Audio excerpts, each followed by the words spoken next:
गायत्री महामंत्र एक बार मेरे साथ दोहराओ। ओम भूर्भुवः स्वः तस्य भर्गो देवस्य धियो यो नः प्रचोदयात्। पिछले दिनों के एक प्रवचन में मैंने ही आप लोगों को एक बात समझाई थी कि मनुष्य अनेक तरह की कल्पनाएं करता है। उन कल्पनाओं में बहुत सारी कल्पनाएं निकृष्ट स्तर की होती हैं। इस बात को हम जानते हैं, रोकना चाहते हैं अपने आप को। उन कल्पनाओं को अपने अंदर पैदा होने से रोकना चाहते हैं, क्योंकि आप साधक हैं। साधक नहीं चाहता, परंतु साधक की कमजोरी है। कल्पनाओं की कमजोरी मत कहना, या कल्पनाओं की अपनी ताकत मत कहना। कल्पनाओं की अपनी कोई ताकत नहीं होती, अपनी कमजोरी होती है। और जो कमजोरी होती है वो मानसिक कमजोरी होती है। मजबूर करती है। उन सुखों को पाने के लिए हमारी इंद्रियां मजबूर करती हैं। ना चाह करके भी हम उन कल्पनाओं को करने लग जाते हैं। परम पूज्य गुरुदेव ने कहा है, जो व्यक्ति जैसा सोचता है वैसा ही बन जाता है। कई आदर्शों को अपनाने की बात तो सोचते हैं, हां, मना नहीं किया जा रहा। और कई निर्माण भी आवश्यक मान करके उसके निमित्त पुरुषार्थ के प्रयास भी करते हैं। पर देखा गया है कि ऊंचे स्तर के जितने भी प्रयास होते हैं,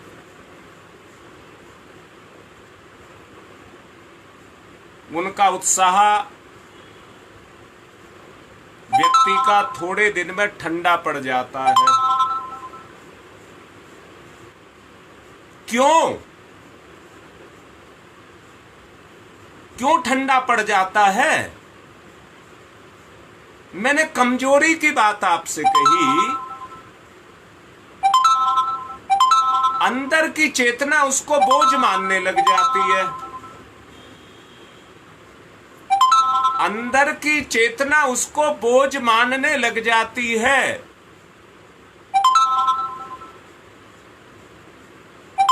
और बोझ मानने के कारण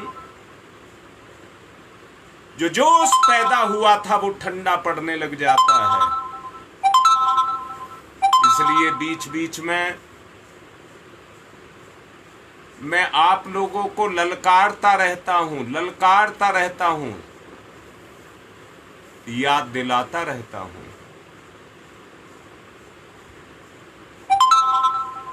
जो उमंगे उठी थी वो बुलबुले की तरह फूटे ना,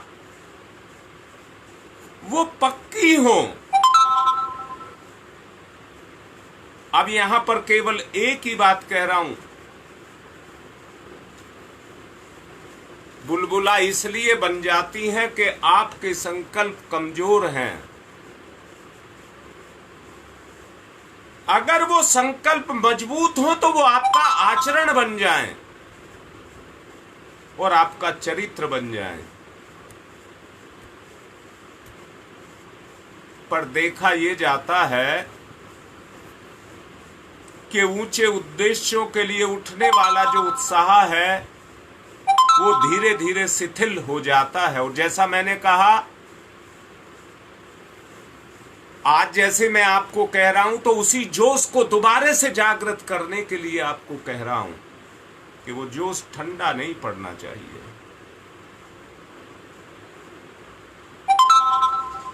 अवांछनीयता हमारे अंदर छुपी रहती है, जो हमें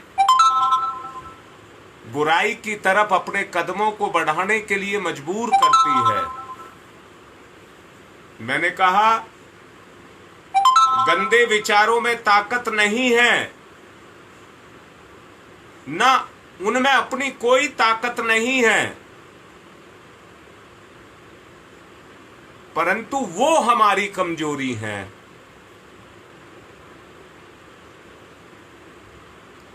इसलिए अपनी कमजोरी को मिटाने का मतलब क्या है? अपने आप को मिटाने से काम नहीं चलेगा,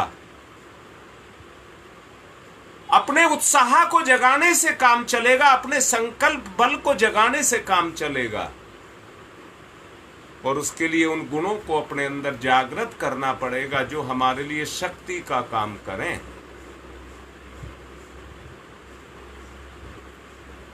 हमें इस बात को भुला नहीं देना चाहिए,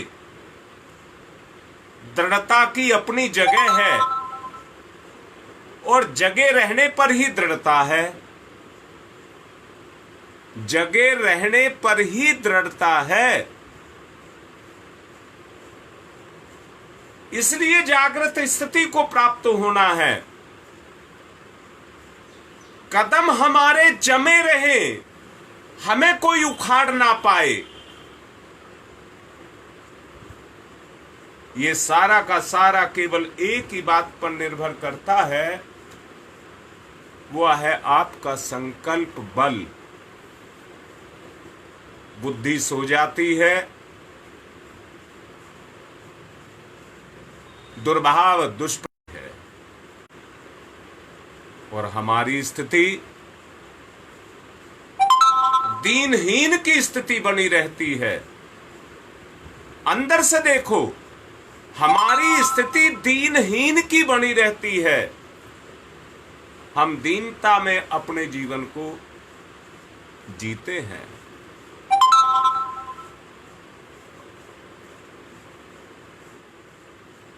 मैं ये कहूं, आदमी को नशेबाजी की लत लग जाए,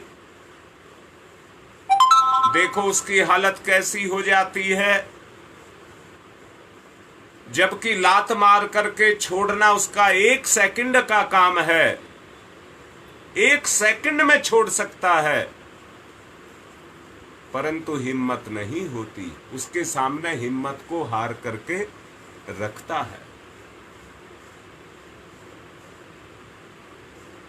एक बार लत लग जाए फिर पीछा नहीं उठता, छूटता, और उसकी तलब उठती है, उसकी तलब उठती है और बेचैन कर देती है। मस्तिष्क भी प्रिय पदार्थ को पाने के लिए ताने बाने बुनता रहता है, ताने बाने बुनता रहता है, चैन नहीं लेता, और तब तक चैन मिलेगा भी नहीं जब तक अभिष्ट लक्ष्य की तरफ आप बढ़ना शुरू नहीं होंगे। निर्धारण तो आपका है, अनुष्ठान भी आपका है, और करने वाले भी आप ही हैं। इसलिए निर्धारण को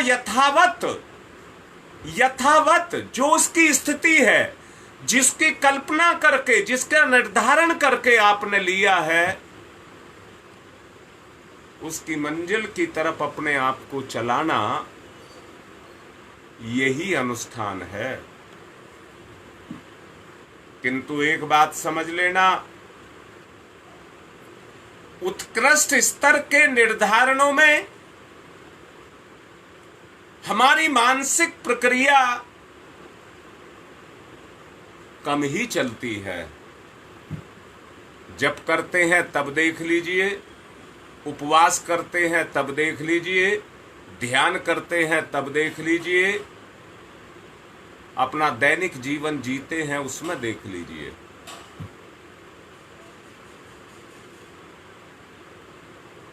संसार की एक प्रक्रिया है, एक ढलान, एक उत्थान, एक ढलान और एक उत्थान। आप अपना निर्धारण बताइए, आपने निर्धारण अपना कहां किया है, उत्थान या पतन? ढलान की तरफ जाओगे तो सहज है, कोई मेहनत नहीं है। पतन सहज है। उत्कृष्टता लाना हो, ऊंचाई की तरफ जाना हो, तो वो असहज है, पानी का स्वभाव है। ढलान की तरफ जाता है परंतु स्पीड पकड़ता चला जाता है, रोके से नहीं रुकता। ठीक इसी तरह से मनुष्य का भी स्वभाव है। वस्तुएं ऊपर से नीचे गिरती हैं, गुरुत्वाकर्षण बल उनको अपनी तरफ आकर्षित करता है। ठीक इसी तरह से आकर्षण बल जो वस्तुओं के प्रति हमारा होता है, पदार्थों के प्रति या चैतन्य सुख देने वाले साधनों के प्रति, वो अनायास ही हमें अपनी तरफ खींचता है। किसी वस्तु को ऊंचा उछालना हो तो अतिरिक्त शक्ति लगानी पड़ती है। अपने आप को ऊंचा उठाना हो तो इन दायरों से, जो बुराई के दायरे हैं जिनको हमने बांध करके रखा हुआ है, जो हमें घेर करके रखे हुए हैं, उनसे अपने आप को ऊंचा उठाना होता है।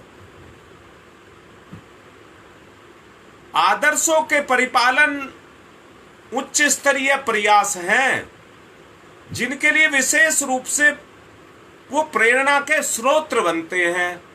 करने वाले के लिए जोर तो पड़ता है, पर जब करने लग जाता है तो अभ्यास के द्वारा वो तुम्हारे स्वभाव में आने शुरू हो जाते हैं। ऐसे प्रयत्नों में ध्यान का बहुत ही महत्व है।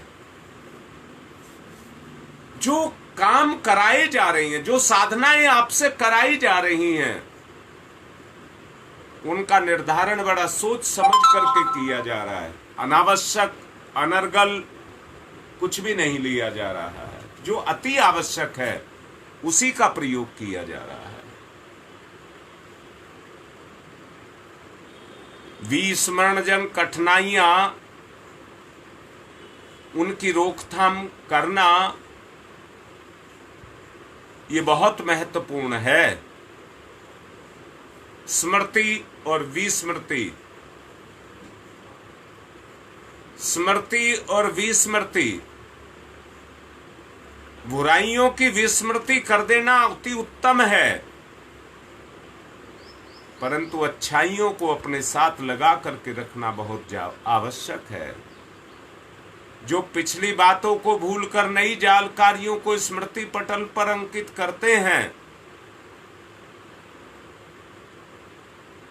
वो जीवन को उत्कृष्टता की तरफ लेकर के चलते चले जाते हैं। बुराइयों को हमेशा छोड़ देना चाहिए, उनकी विस्मृति कर देनी चाहिए। उसके लिए ध्यान नितांत आवश्यक है। ध्यान से अंदर समाई हुई सब चीजें आपको दिखाई देती हैं। उत्कृष्टता के आचरण से उत्कृष्टता की तरफ बढ़ना हमारा परम कर्तव्य है। पुराने को मिटाकर उस पर नया रास्ता अंकित किया जा सकता है, वो लोकोपचार कहलाता है। सोचिए, आदर्शों के क्षेत्र में प्रवेश करने पर बहुत महत्वपूर्ण तथ्य मन संसार में पैदा होते हैं। ये संसार तो भ्रमित करने का मेला है, हमको भ्रमित करता है।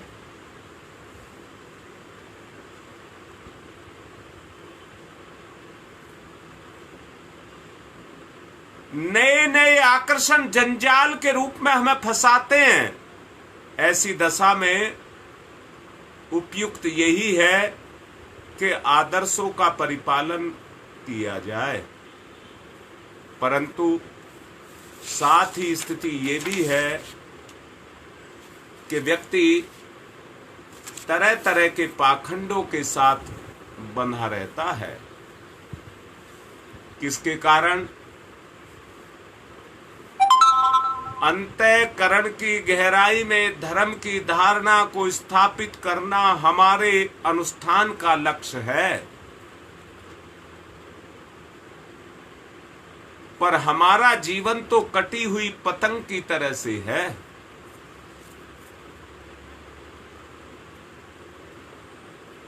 जब कोई आदर्श की बात आती है तो डोर हाथ से छूट चुकी होती है।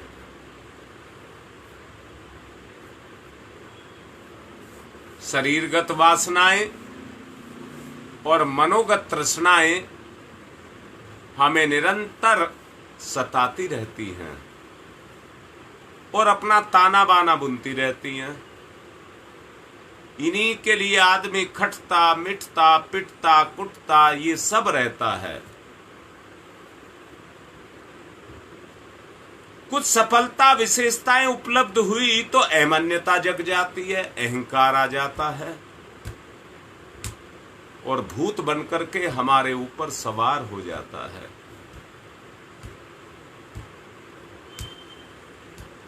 दूसरों पर अपनी साधना का दर्प जमाना, अपने आप को दूसरों से श्रेष्ठ दिखाना, अपने ठाट बाट का आरोपण करना और अपव्यय के द्वारा आतंक की नीति को अपनाना, अपने आप को बड़ा सिद्ध करना, इस तरह के प्रयास हमारे जीवन में क्रियाशील हो जाते हैं। इन्हीं को विडंबनाएं कहते हैं। विडंबनाएं उलझते सुलझते किसी तरह से इसमें अपने जीवन को व्यक्ति जीता रहता है, इन्हीं के बीच में। अच्छा, मैं एक बात और भी कह रहा हूं, व्यक्ति की अपनी निज की धारणाएं भी होती हैं जो विवेकशीलता के साथ जुड़ी हुई होती हैं, पर ऐसे लोग कम ही दिखते हैं। शायद आप सब उसी में से हैं जो अनुष्ठान कर रहे हैं, आपकी विवेकशीलता ही काम कर रही है।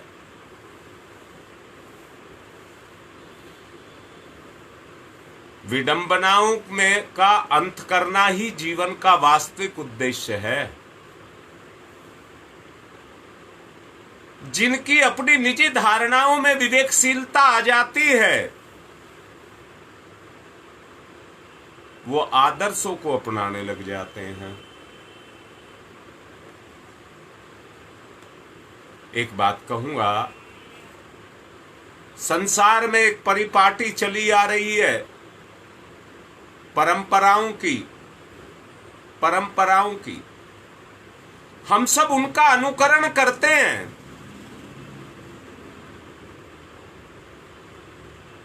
परंपराओं का अनुकरण हम करते हैं, उनको तोड़ पाना हमारे लिए सहज और संभव नहीं है। सहज और संभव ना होने के कारण हम चाहते तो हैं कि अपने आप को बदल दें, पर बदल नहीं पाते।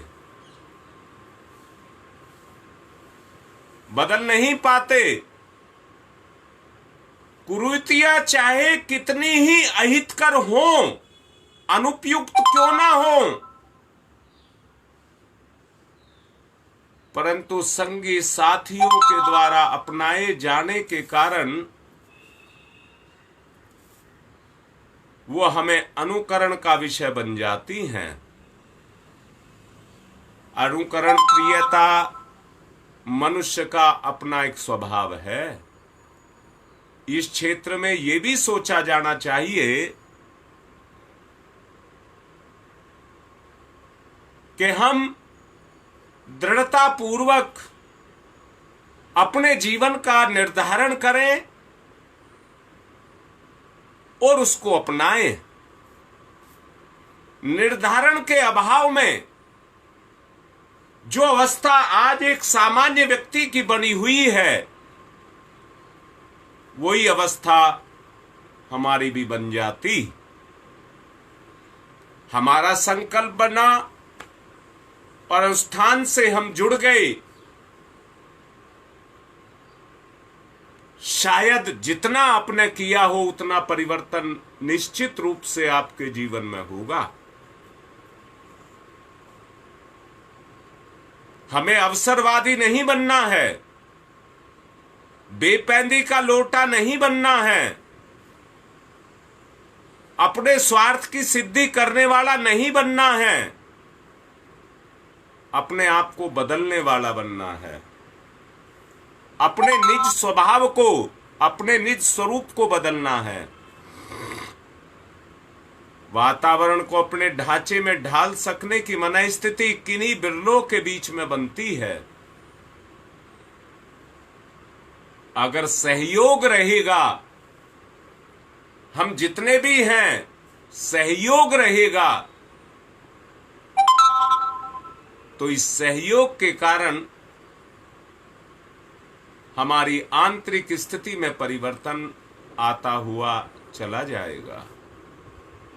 अधिकांश व्यक्ति परिस्थितियों के शिकार हुए रहते हैं और परिस्थितियों में उलझे और फंसे हुए रहते हैं। रोना रोते रहते हैं। परंतु मैं एक बात कह रहा हूं, तितली जिस तरह से एक फूल से दूसरे फूल पर जाकर के बैठती रहती है, उसकी सुंदरता उसके पराग को आत्मसात करती रहती है, ठीक वैसी ही स्थिति हमारी भी अंदर से है। तितली की तरह की स्थिति हमारी भी अंदर से है। ये फूल अच्छा है, ये फूल अच्छा है, इसका रस पियो, इसका रस पियो। इसी में हमारा जीवन चला जाता है। अगर प्रलोभनों को छोड़ा होता, एक स्थिति में दृढ़ हुआ होता, मैं पूछ रहा हूं, एक औरत में सारी औरत और सारी औरतों में एक औरत समाई है कि नहीं? एक पुरुष में सारे पुरुष और एक सारे पुरुषों में एक पुरुष समाया है कि नहीं है? तो भटकाव क्यों? भटकाव क्यों?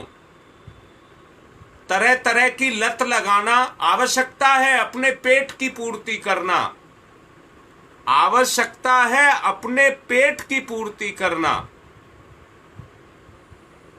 और मन में दृढ़ संकल्प जगा करके जीवन के लक्ष्य की पूर्ति करना। ये दो उद्देश्य हैं।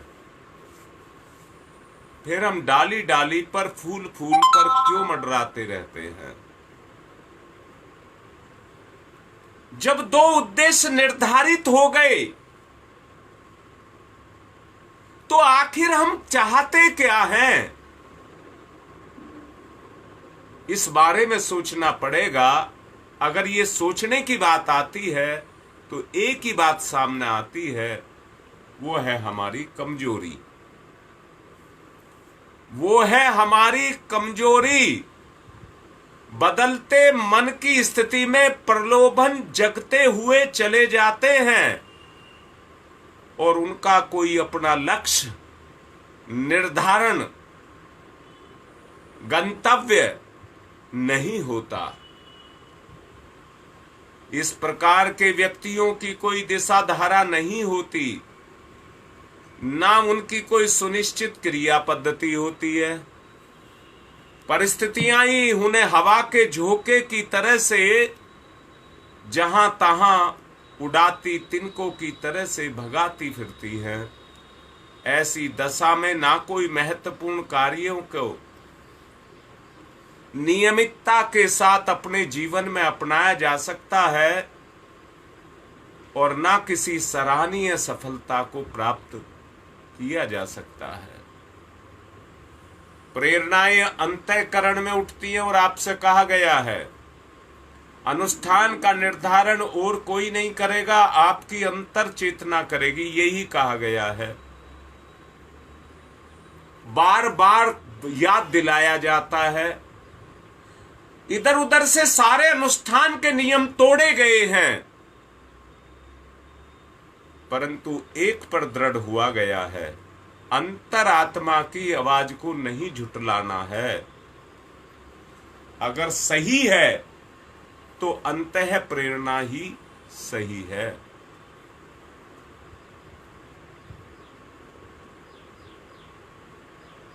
योजना उसी के अनुसार बनी है,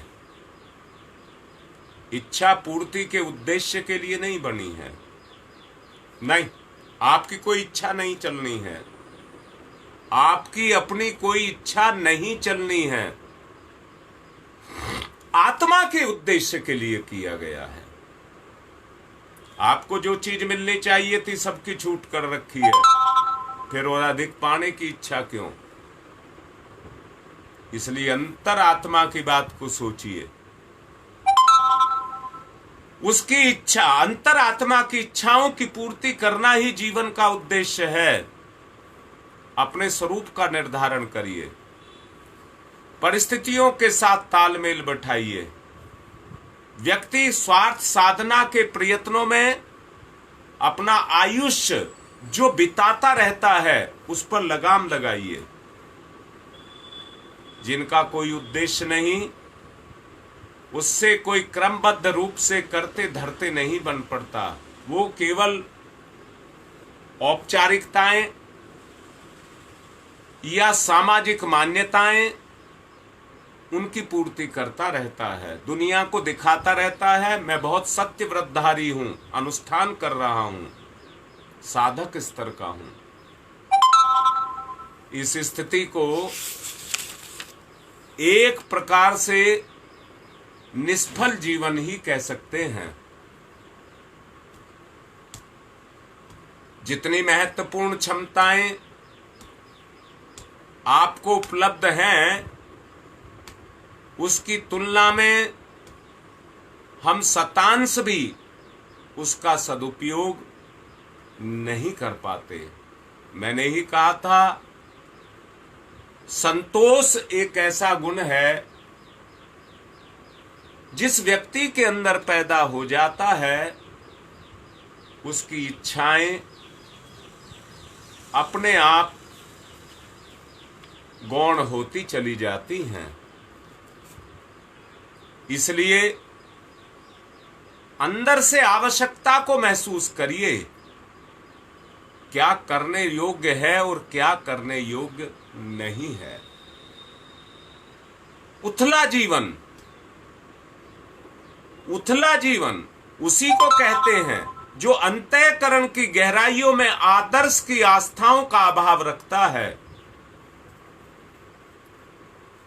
यदि उपलब्ध सुरदुर्लभ अवसर का महत्व समझा जा सके और उसे महत्वपूर्ण कार्यों में लगाने का निर्धारण किया जा सके, फिर आदर्शों से अंतराल को सराबोर करने की बात कही जा सकती है।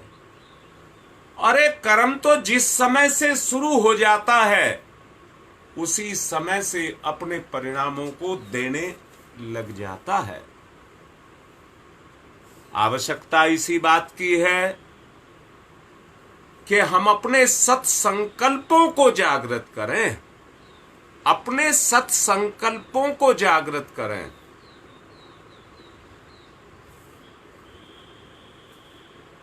उस स्तर का स्वाध्याय करें, सत्संग करें, अपनी घेराबंदी करें और उच्च दिशा धारा को अपनाएं, दृढ़ता पूर्वक उन पर चलें।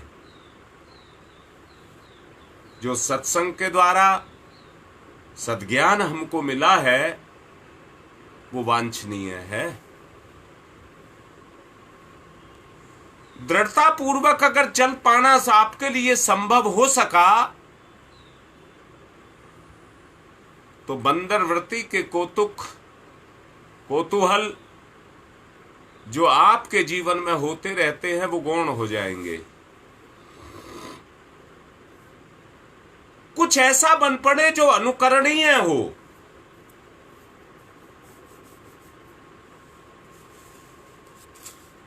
जो दूसरों के द्वारा सराहा जा सके और दूसरों में उमंगे पैदा कर सके कि वो भी उस रास्ते पर चलें।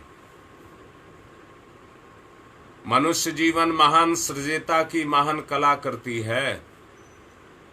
उसे पेट प्रजनन, काम सेवन, पशुवृत्तियों के लिए नहीं बल्कि ऊंचे उद्देश्यों के लिए परमात्मा ने हमको दिया है। आपके द्वारा उस चरम लक्ष्य तक पहुंचना संभव है। शारीरिक कृत्यों का स्वभाव स्वरूप दृष्टिगोचर तो होता है, पर जो घटनाएं सामने से गुजरती रहती हैं वो उसी का वर्णन है जो आपके पीछे छुपा हुआ है, जिस पर पर्दा आपने डाल करके रखा हुआ है।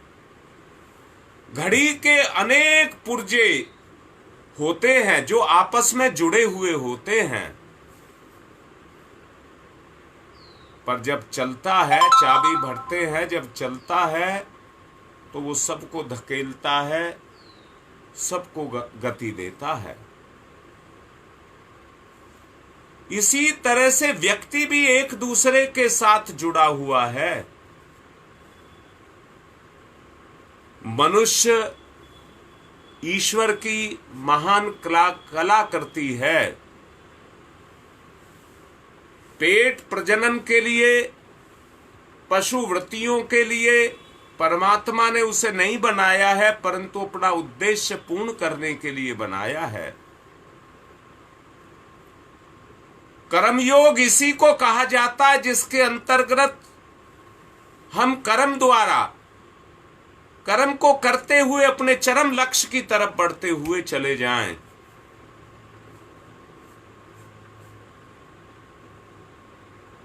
आगे धकेलने का जो काम फिनर पर लगा है, जो फिरकी की तरह से घूमता रहता है,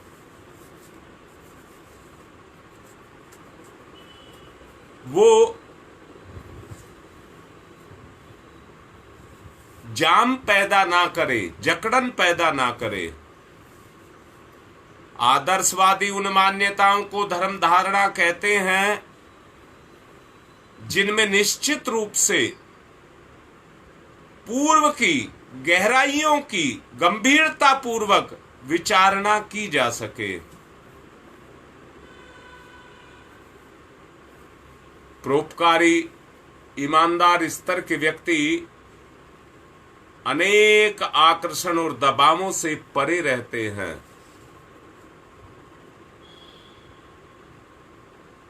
समझ लेना, उसकी पूर्ति के लिए आपसे जितना बन पड़े उन विश्वासों को अपने में जगाना है, अन्यथा उद्देश्य निराधार रह जाएगा और उसका कोई लाभ आपको नहीं मिलेगा। संकल्पों को ध्यान में रखा जाए। जब ध्यान करते हैं तो भटकाव आता है, परंतु संकल्प को ध्यान में रख करके ध्यान करोगे तो आपके ध्यान में स्थायित्व आता चला जाएगा। ये सुनिश्चित और सुदृढ़ प्रक्रिया है। संकल्पों को ध्यान में रखा जाना चाहिए। जब ध्यान करो तो संकल्प को ध्यान में रखिए। कर्तव्य स्वभाव का अंग बन जाए, आदतों में उतर करके आ जाए, क्रियाकलाप के लिए अवकाश हमें मिलता रहे, तो हमारे ऐसे अवसर कभी भी निष्फल ना जाएं। व्यक्ति को विश्वास की साक्षात मूर्ति कहा है, जितना विश्वास बनता जाता है व्यक्ति उतना ही आस्थावान बनता जाता है।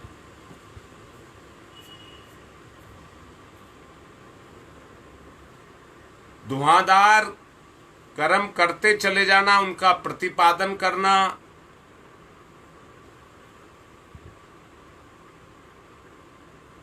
और निजी जीवन में उन्हें क्रियान्वित करने का अवसर मिलता रहे तो उन प्रतिपादनों को साकार होने का रास्ता खुल जाएगा। मान्यताएं भावना की गहराई में छुपी रहती हैं। जो गहरे उतरते हैं उनकी मान्यताएं बनती हैं, पर जो ऊपर से केवल बातें बनाते रहते हैं, ज्ञानी होने का प्रदर्शन करते रहते हैं, कुछ नहीं पा पाते, केवल विडंबना बनकर के रह जाते हैं। जीवन में जो कुछ भी महत्वपूर्ण है वो सब आस्थाओं के ऊपर टिका हुआ है, और ये अंतःकरण की गहराई से चलती हैं। अपने को उत्कृष्ट, निकृष्ट, दुर्बल मान करके बैठ जाना, अपने विश्वासों के ऊपर हम लंबित हैं, टिके हुए हैं। यात्रा पर जीवन जीने वाले घुमंतु प्रकृति के जो व्यक्ति होते हैं, उनकी हमेशा जिज्ञासा यही रहती है कि उनको घूमने के लिए मिलता रहे, वो उसमें ही अपनी सुविधा महसूस करते हैं। परंतु जो घुमंतु प्रकृति के व्यक्ति नहीं हैं, वो घूमना नहीं चाहते, उनको बोझ लगता है, वो ना, उनको अच्छा नहीं लगता। वो कठिनाइयों को स्वीकार किया जाए, विश्वास के द्वारा मिटाने की संकल्प शक्ति को जगाया जाए। वे सुविधा साधन मिलने पर भी रीति नीति को छोड़ने के लिए जो तैयार ना हो, वही सच्चे साधना के वीर कहलाते हैं।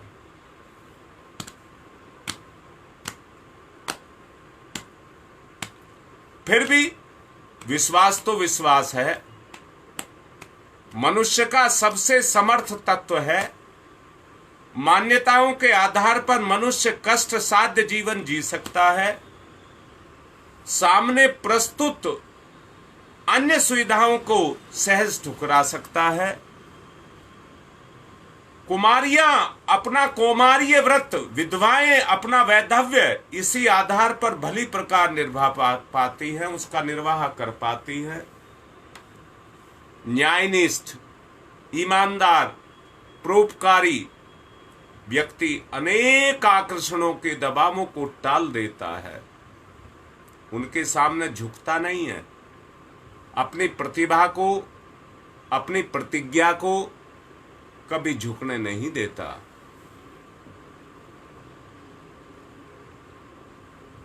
प्रतिकूलताएं उनको उनके व्रत से डिगा नहीं पाती हैं। धारणाएं, आस्थाएं सराहनीय आपकी बनती चली जाएं। कल से मैं एक बात कहूंगा, ज्ञानपरक और क्रियापरक दो तरह के काम होते हैं। ज्ञानपरक और क्रियापरक दो तरह के काम होते हैं। अभी बहुत जोर दिया जा रहा है ज्ञानपरक पर कल से मैं चाहता हूं कि अपने को क्रियापरक बनाया जाए। जो ज्ञान है उसे पचाया जाए, उसे पक्का किया जाए। इसलिए कल से परिवर्तन किया जा रहा है। अब ज्ञान परक कम, क्रिया परक पर ज्यादा जोर दिया जाएगा। एक बात और कह देना चाहता हूं, कल से गुप्त नवरात्रे शुरू हैं। अनुष्ठान 1 साल का लिया था, जिसमें 3 नवरात्रे बताए गए थे। नौमी 9 तारीख की है, 10 तारीख का गंगा दशहरा है। गायत्री जयंती या गंगा दशहरा है। कल से हमें अपनी मालाओं को बढ़ाना होगा। 27 माला रोज जप करना होगा। 9 दिन का लघु अनुष्ठान पूर्ण करना होगा। 9 दिन के लिए कलश स्थापित होगा और उसका संकल्प होगा। जो कार्यकर्ता सुन रहे हैं, अपने अपने क्षेत्रों में इस बात को फैला दें। सब तक इसकी सूचना और जानकारी जाए। गायत्री जयंती पर इसकी पूर्ण आहुति होगी।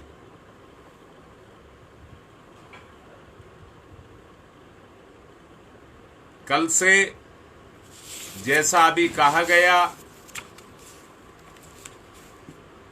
चित्तवृत्ति निरोध का जो पतंजलि का संकल्प है, उसको शुरू किया जाएगा। इसलिए उसी के अनुसार अपना मन बना करके रखिए। और अब मैंने कहा वो क्रियात्मक रूप स्वरूप होगा। अभी तक ज्ञान पर प्रहार किया जा रहा था, अब आचरण पर प्रहार किया जाए। आज की बात को यहीं पर विराम दे रहा हूं। कल फिर आऊंगा। ओम शांति ही शांति ही शांति।